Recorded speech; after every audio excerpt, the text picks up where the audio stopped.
Hi, everybody. I'm Brian Augusta, and this is What a Night live from the Albion Cultural Exchange in Wakefield, Massachusetts.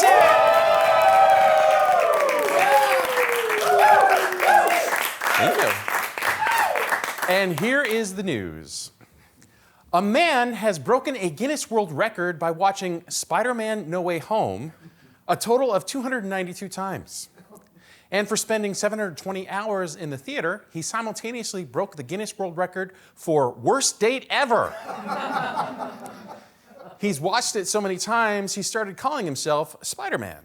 And his girlfriend, Nowhere Man.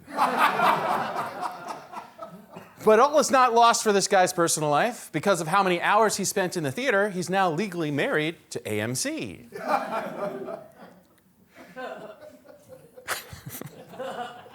So far, so good.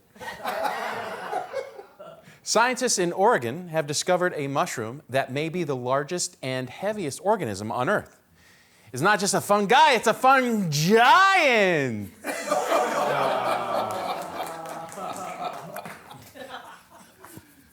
We'll get through this.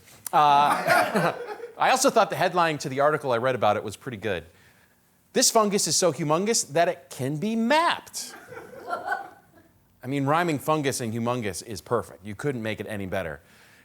But I tried anyways. This fungus is so humongous, it's bigger than Michael Douglas.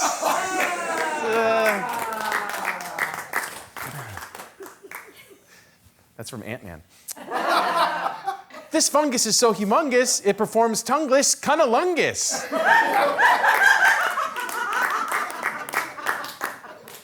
I'll fix it in post. Unfortunately, this species doesn't quite look like what you'd expect for a giant mushroom. It doesn't loom over the forest floor like a giant redwood tree. It mostly lives underground, feeding off the tree roots. So there are no known photographs, but we do have an artist's illustration of what the fungus might look like compared to a Mario. We end on a down. New Hampshire. New Hampshire legislators have recently pushed off indefinitely the debate to legalize marijuana, leaving many to wonder if the state motto, live free or die, should be changed to live free, not high.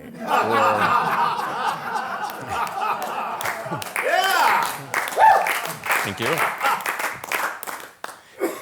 Or live free to complain about Massachusetts. We know that they do that. Also, come on, New Hampshire. You're known for your anti-seatbelt wearing, no helmet motorcycle riding, and bathing outside within sight of your own house during the daytime ways of living that the rest of us only envy. Or if not envy, go, oh, yeah, that's what you like to do. Okay. New Hampshire, you will go out of your way to defend your freedom lifestyle. So how are you going to pass up legalizing marijuana when your state gem is literally the smoky quartz? That's just true. But, I think I get it. Maybe you have an aversion to cannabis because it's just too personal. It hits too close to home. There's a cautionary tale you tell through your state quarter and highway exit signs. That's right. The revered old man of the mountain, who once got so high, his face fell off.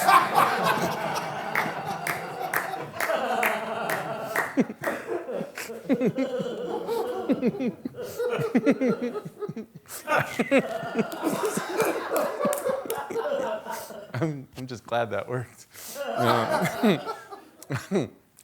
40 years ago, scientists dropped gophers on a volcano. But why? Because Mount St. Helens had just erupted, causing devastation to the local plant and animal population. And gophers were brought in to save this ecosystem by disrupting Rodney Dangerfield's golf game. A newly released report by the University of California reveals that the goal of this crazy plan was to allow gophers to do their thing, which is digging up the ground and circulating beneficial fungi and bacteria, thereby kickstarting the plant recovery process. And according to the authors, it worked. The trees came back almost immediately in some places. They didn't all die like everyone thought. So, was this a masterstroke of genius or a lucky Wile E. Coyote plan gone right? I mean, what was plan B? Squirrels with weed whackers? The fact that the Gophers even survived on the site of an active volcano at all surprises absolutely no one who's ever been to Chuck E. Cheese's and played whack-a-mole. They are cousins, you know.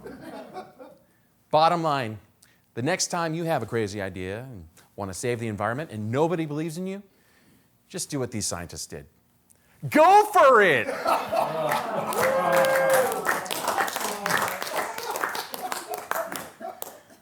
Oh, man.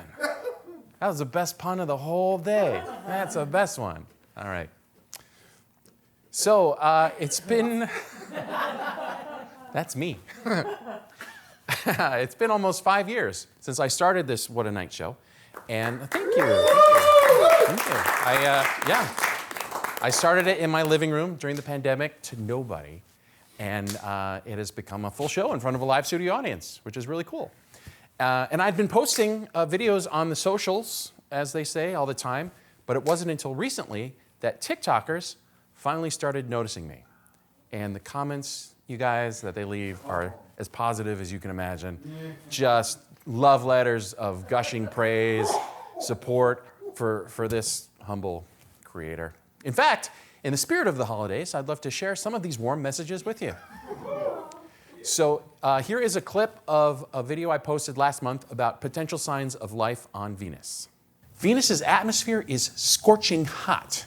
That's hot enough to melt your ice cream cone, melt your ice cream truck, this dog, these cats, your face, and this pig sitting on a pot of boiling vegetables.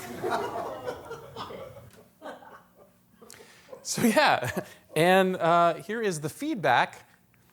JFC, that was hard to watch. Can't tell if this was supposed to be funny. I wish is were a laugh track, but that was just his friends Gwen and Stuart trying to help out. So clearly I am killing it. And I'm just going to keep on doing what I'm doing. Big thanks to Gwen and Stuart, who are not here tonight, but if they were, they would be laughing hysterically.